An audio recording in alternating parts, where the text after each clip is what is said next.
मैं कभी नहीं मानता हूं हमारा खतरा मुसलमान से है, ईसाई से है।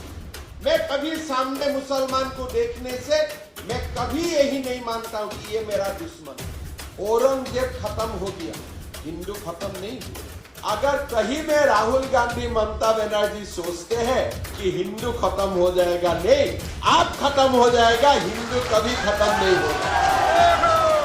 जब तक चांद और सूरज रहेगा तब तक भारत में हिंदू सभ्यता चलते ही रहेगा। आपने सिखाया हिंदू को गोमांस खाने के लिए, हमने नहीं सिखाया। सर्वधर्म समभाव बोलने का किसका हिम्मत हुआ? हिंदू का हिम्मत हुआ। पाकिस्तान में वो हिम्मत नहीं। ऐसा भी समय होगा अगर कोई पाकिस्तानी हमारा अंदर में आके हमें अटैक करने का कोशिश करते हैं, हम भी उनका घर में घुस के हम भी उनको सबक सिखाएंगे। हमारे जो सिविलाइजेशन है, कभी कभी लोगों का मन में एक समस्या आ जाते हैं। बलबीर पुंज जी ने इसमें थोड़ा प्रकाश डालने में उन्होंने अपना सीमित समय में कोशिश किए हैं। लेकिन एक बात हमारा हमेशा मन में होना चाहिए कि भारतवर्ष का शुरुआत 1947 से नहीं हुआ है। कभी कभी हमारे सुप्रीम कोर्ट हो, कभी कभी हमारे जो संविधान का बारे में बहुत सारा ज्ञान रखते हैं और कभी कभी बड़ा पार्लियामेंटेरियन होते हैं। मैं कभी भाषण सुनता हूं और मुझे ऐसा एक इंप्रेशन मिलता है कि कोई सारे लोग सोचता है कि भारत का संविधान जब से हमने ग्रहण किया या हमने एक्सेप्ट किया तब से ही भारतवर्ष का शुरुआत हुई है। लेकिन ये बात हम कभी भूलना नहीं चाहिए कि हमारे जो भारतवर्ष है ये देश नहीं है, ये सिविलाइजेशन है, ये एक सभ्यता है और ये 5000 वर्ष ये पुराना है। 5000 वर्ष से ये चल रहा है और जब तक चांद और सूरज रहेगा तब तक भारत में हिंदू सभ्यता चलते ही रहेगा और विरामहीन ये चलते रहेगा। 5000 सालों में भारतवर्ष ये बार बार प्रमाण किए हैं और आगे जाके यही प्रमाण करेगा। भाई और बहनों, आप लोग एक बार सोचिए, हमारा देश को विखंडित किया गया। जब देश का विखंडित किया गया, एक ही भारतीय जो हमारे ब्रिटिश डेफिनेशन में सब एक ही इंडियन, जो ब्रिटिश इंडियन, अगर मैं टेक्निकली बोलो, मोर टू बी कॉन्स्टिट्यूशनली और लीगली करेक्ट, ब्रिटिश इंडियन को 2 देश मिला। हमारे भारतवर्ष को विखंडित किया गया, एक ब्रिटिश इंडियन को पाकिस्तान दिया गया और एक हम थे ही, हमारा हाथ में पार्टीशन का बाद जो भी हमारा पास थे उसी को लेके हम संविधान सभा में बैठा। अभी जो लोग हमें सेकुलरिज्म सिखाते हैं, हमें जो धर्म निरपेक्षता सिखाता है, मैं आप लोगों को पूछना चाहूंगा, ये दोनों कॉन्स्टिट्यूएंट असेंबली हुए, दोनों कॉन्स्टिट्यूएंट असेंबली में डिफरेंस क्या थे? एक constituent assembly was dominated by Muslims and one constituent assembly was dominated by Hindu. लेकिन अपना देश को धर्म निरपेक्ष बोलने का, सर्वधर्म समभाव बोलने का किसका हिम्मत हुआ? हिंदू का हिम्मत हुआ। पाकिस्तान में वो हिम्मत नहीं हुआ। कारण भारत और भारत का सभ्यता वसुधैव कुटुंबकम हो या हमारा जो समाज का विकास हो, हम सहज भाव से ही हम धर्म निरपेक्ष हो। हमें कोई ब्रिटिश से लोग आके, अमेरिका से लोग आके हमें सेकुलरिज्म सिखाना के कोई जरूरत ही नहीं था। किस लिए? अगर हम चाहते थे हमारे जो भारतवर्ष का संविधान सभा हुए वो समय सारे हिंदू मिलके बोल सकते थे कि हमारा देश भी जैसे पाकिस्तान बोले इस्लामिक रिपब्लिक होगा, हमारा देश भी हिंदू रिपब्लिक होगा। लेकिन हम वो नहीं किया। क्यों नहीं किया? ब्रिटिश ने हमने सिखाया इसलिए नहीं, हमारा ऋषि, हमारा मनीषी ने 5000 साल से हमें सिखाया कि भारतवर्ष हम हर आत्मा को अविनश्वर परमात्मा का हम एक अंग मानता हूं, और इसीलिए हमारा भारतवर्ष में कोई जात नहीं है, कोई क्लास नहीं है, हमारा एक ही आइडेंटिटी है, हम एक परमात्मा का संतान है, और हम एक ही परमात्मा का संतान का रूप में यही पृथ्वी में आए हैं, और यहां से ही हम लौट के चला जाऊंगा। जब अलेक्जेंडर भारत में आए, वो समय भी खतरा हुए देश में। लोगों को लगे अलेक्जेंडर आ गया, पूरा विश्व जय करके आए, अभी तो भारत में आ गया तो भारत खत्म ही हो जाएगा। लेकिन वो समय में भी कोई चंद्रगुप्त मौर्य या कोई चाणक्य ने आवाज उठाई, और अलेक्जेंडर का वो समय में भी भारत को एकत्रित किया और पूरा विश्व को दिखा दिया कि भारतवर्ष को पराजित करना इतना सहज बात नहीं है, भारतवर्ष को आप पराजित नहीं कर सकते। हमने मुगल का शासन देखे, जब औरंगजेब जैसा सुल्तान हुए, सम्राट हुए, तो किसको लगे थे कि भारत में हिंदू समाज टिक के रह पाएगा? कोई लोग भागना शुरू किया, लोग घर से निकाले, कोई लोगों को हिंदू धर्म को परिवर्तन करने के लिए औरंगजेब ने जो भी करना था सब कुछ किए, लेकिन औरंगजेब खत्म हो गया, हिंदू खत्म नहीं हुए। काल का नियम में औरंगजेब जो हिंदू धर्म को पौन लिए थे कि मैं हिंदू धर्म को खत्म कर दूंगा, हिंदू खत्म नहीं हुए, औरंगजेब खुद खत्म होगी।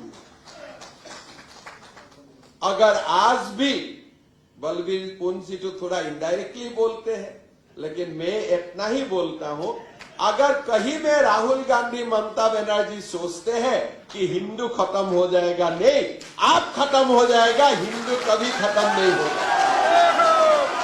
हिंदू खत्म हो ही नहीं सकता है। हमारे इतिहास 5000 साल के हैं, अप्स एंड डाउन स्वाभाविक है। कभी बंगाल में टीएमसी आएंगे, कभी देश में कांग्रेस आएंगे, लेकिन देश में नरेंद्र मोदी भी आएगा। इसलिए हमारा इतिहास 10 साल का इतिहास नहीं है। ममता बनर्जी को कोई अगर पूछे जाए कि आपका इतिहास कितना साल का है, 30 साल का, 50 साल का, 100 साल का, लेकिन अगर हिंदू को पूछा जाए आपका इतिहास कितना साल का है, मेरा इतिहास 5000 साल से भी ज्यादा है। अटल बिहारी वाजपेयी जी का सरकार चला गया, मनमोहन सिंह जी का सरकार आए, देखते देखते हमारे जो सरकार की जो कंट्रोल हुआ करते थे, प्रधानमंत्री जी का 7 रेसकोर्स रूट से 10 जनपद चला गया। भारतवर्ष में पहला बार ऐसा हुआ जब प्रधानमंत्री शासन का केंद्र बिंदु नहीं रहे, एक परिवार केंद्र बिंदु बने। मैं इंदिरा गांधी का बात नहीं बोलता, वो प्रधानमंत्री रहे, she remain answerable whatever way to the Parliament of India। गलत किया, लोगों ने उनको पावर से हटाया, फिर वो पावर में आए, but she was answerable to the parliamentary scrutiny, accountability रहा। लेकिन पहला बार देश में ऐसा कालखंड आए कि ऐसा व्यक्ति का हाथ में शासन चला गया who was not accountable to the parliament।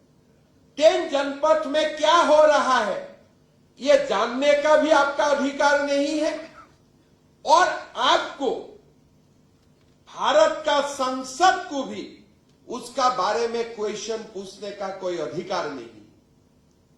धीरे धीरे नेशनल एडवाइजरी काउंसिल बने और धीरे धीरे हमारा समाज को, हमारा इंस्टीट्यूशन को left and so called liberal लोग घेर लिए।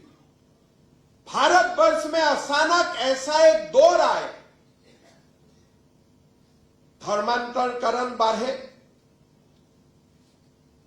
समाज जीवन में लोगों ने खुल के हिंदू धर्म का बारे में गलत सलाह बोलने का शुरू किए। उनको ही पद्मश्री मिले, तब सज्जन भजन का को पद्मश्री नहीं मिलते थे, तो कार्तिक महाराज जी को नहीं मिलते थे। जो भारतवर्ष का खास करके हिंदू का खिलाफ बोलते थे वही लोगों को पद्मश्री मिलते थे।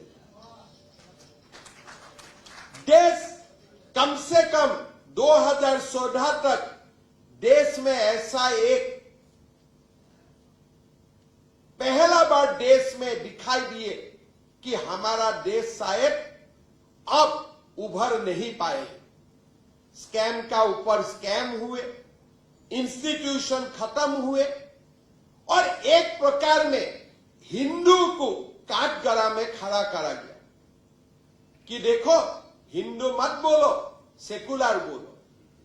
भारतवर्ष में सेकुलर शब्द का डेफिनेशन भी हिंदू संस्कृति से ही आए हैं, ये लोग भूल गए।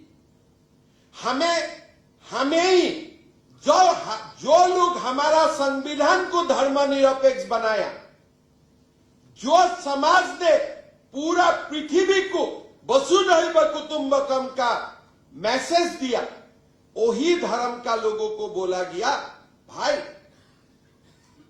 तुम लोग भारतवर्ष में डिवीजन ला रहा है। हमारा संस्थाओं को वीकेंड किया गया, एफसीआरए वगैरह ऐसे खोल दिया गया कि हमारा आदिवासी समाज को धर्मांतरण का जो प्रोसेस हो और फास्ट ट्रैक हो जाए। भारत का संसाधन का ऊपर देश का प्रधानमंत्री बोलने लगा कि देश का संसाधन का ऊपर पहला अधिकार माइनॉरिटीज का ही होगा, आपका अधिकार द्वितीय होगा, उनका पहला अधिकार होगा। स्कैम हुए, घोटाला हुए, लाखों करोड़ रुपया का घोटाला हुए, लोगों में निराशा हुई कि अभी हमारा देश खत्म हो जाएगा। लेकिन मैं मानता हूं भगवत गीता जो लिख के गया है उससे ज्यादा सच कुछ हो ही नहीं सकता। जदा जदा ही धर्मस्य ग्लानि भवति, तब मैं फिर आता हूं। कोई भी रूप में, जरूरत नहीं है कि कृष्ण का रूप में आए, कोई भी मानव का रूप में आए, हमारा पास मोदी जी आए। एक कठिन परिस्थिति में मोदी जी भारतवर्ष का प्रधानमंत्री बने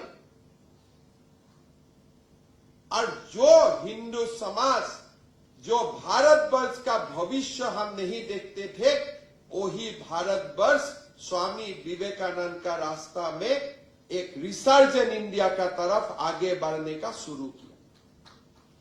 कोई सारे परिवर्तन हुए।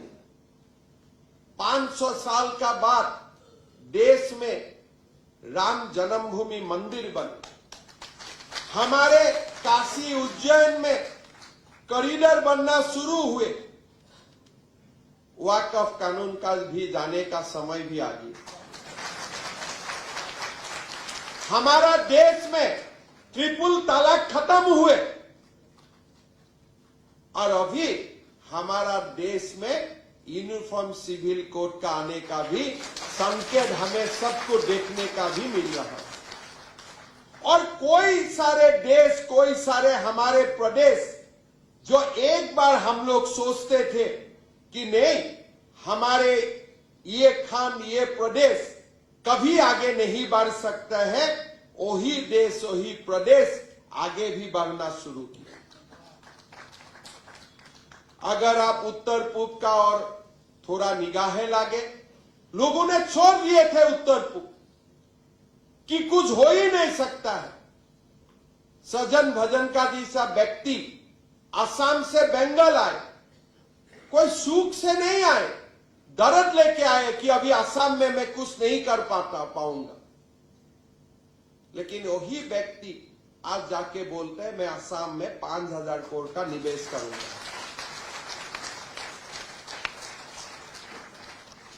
2014 और आज 2025, 10 साल में ही देश का कायाकल्प बदले। कोई नहीं सोचे थे कि हमारे ऊपर आक्रमण होंगे, इसलिए हमने देखे थे, पार्लियामेंट का अटैक भी हमने देखे थे, हमें 26/11 भी देखे थे। हम कोई नहीं सोचे थे कि हमारा देश में ऐसा भी समय होगा अगर कोई पाकिस्तानी हमारा अंदर में आके हमें अटैक करने का कोशिश करते हैं, हम भी उनका घर में घुस के हम भी उनको सबक सिखाएंगे। ऐसा कालखंड आएगा, कम से कम हमने नहीं सोचा था। आप लोग सोचते थे, नहीं सोचते थे, मैं नहीं जानता हूं। लेकिन यही भारतवर्ष है।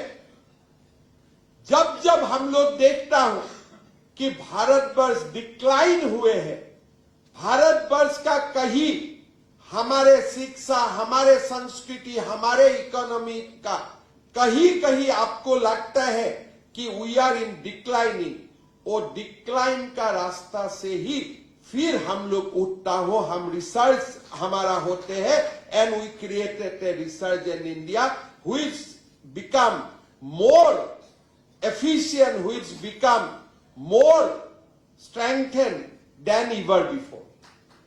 यही हमारा देश का स्टोरी है और यही हमारा देश का वास्तविकता है। बलबीर पुंज जी ने बताया, कोई इंडिया इंटरनेशनल में आके कोई हमें डेमोक्रेसी सिखाया, लेकिन आज मोदी जी का दिन में ऐसा व्यक्ति का आने का कोई हिम्मत भी होगा? ये जो भी स्टोरी बताया होगा प्रायर टू 2014 है। आज कोई माइका लाल भी हिम्मत भी है कि डेमोक्रेसी हम दिए थे, तब हम उनको लेके जाएगा। आओ भारतवर्ष का डेमोक्रेसी का इतिहास देखो, इतिहास सुनो। किसलिए वो समय भारतवर्ष को डिफेंड करने में कोई नहीं था, लेकिन आज भारतवर्ष को डिफेंड करने के लिए कोई तमाम व्यक्ति का जन्म हो गया। आज हम we are not going to tolerate anything which is demeaning to our motherland. आज हम कोई नहीं सहेगा। वो समय अपने आप ही आज खत्म हो गए हैं।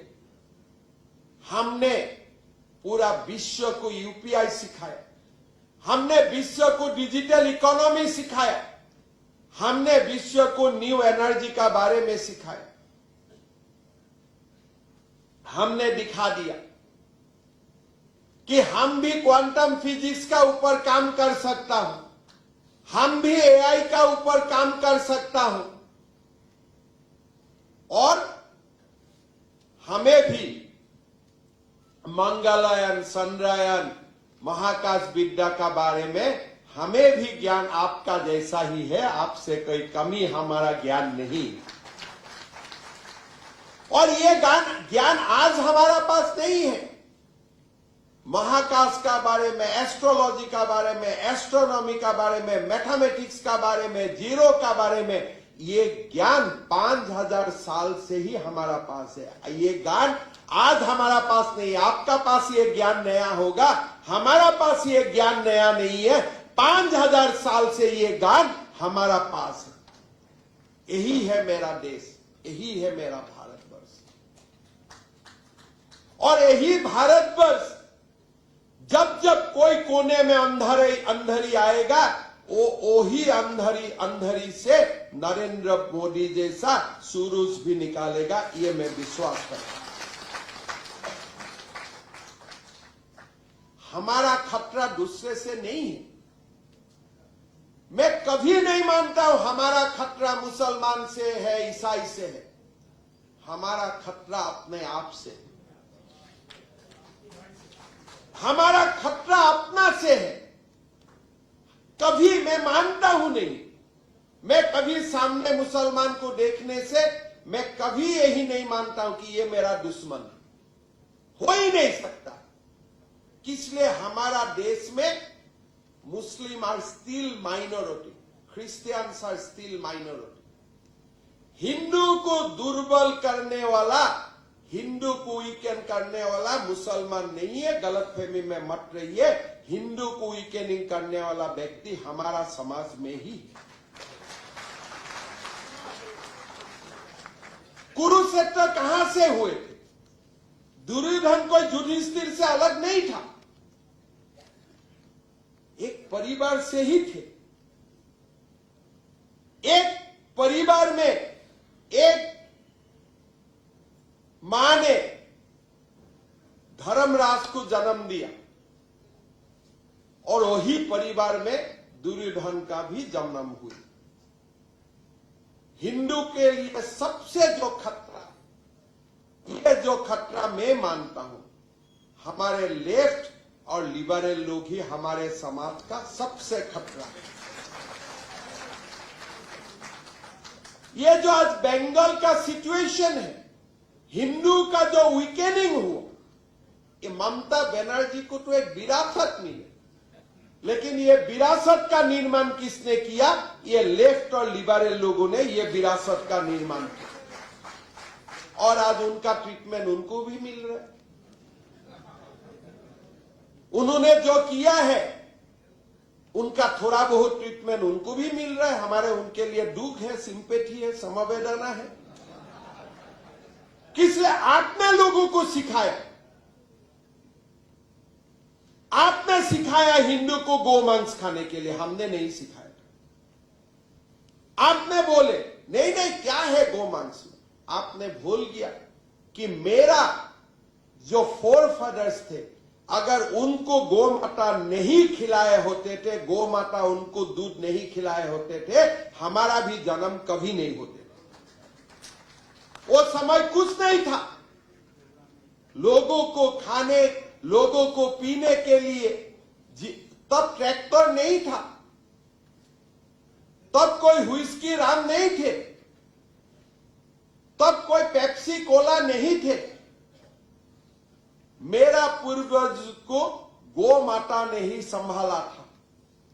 उनका ऊपर मैंने खेत किया, अनाज आए मेरा घर में, उन्होंने ही जन्म का समय बचपन में मेरा पिता हो, परदादा हो, उनको दूध खिलाया था। इसीलिए आज मैं हिमंत बिश्व शर्मा हूं, आज मैं संजय से। आप इलॉजिकल बन गया, आपने हिंदू को काटगरा में खड़ा करने का काम किया। मैं हमेशा मानता हूं, जब तक भारत में हिंदू रहेगा तब तक बाकी सारे धर्म सुरक्षित रहेगा। स्वामी विवेकानंद जी ने धर्म सभा में वही संदेश दिया कि हमने इतना लोगों को रिफ्यूजी, हम इतना लोगों को जो रिफ्यूजी हुए करते थे, उनको हम भारत माता का संतान का रूप में हमने सब लोगों को समाहित किया। किसलिए? हिंदू में वो ताकत है और किसी का पास वो ताकत नहीं। अगर आज भारत में सब हिंदू बन जाए तो भारत में सबसे ज्यादा मुसलमान, ईसाई, बाकी सारे लोग सुरक्षित रहेगा, कि कारण हिंदू में वो एग्रेसिव है ही नहीं। लेकिन अब हिंदू को ही वीकेनिंग कर देगा, अब हिंदू को ही दुर्बल कर देगा, हमारा देश अपने आप दुर्बल हो जाएगा। इसलिए भारत और हिंदू एक ही शब्द है, वो दो शब्द नहीं।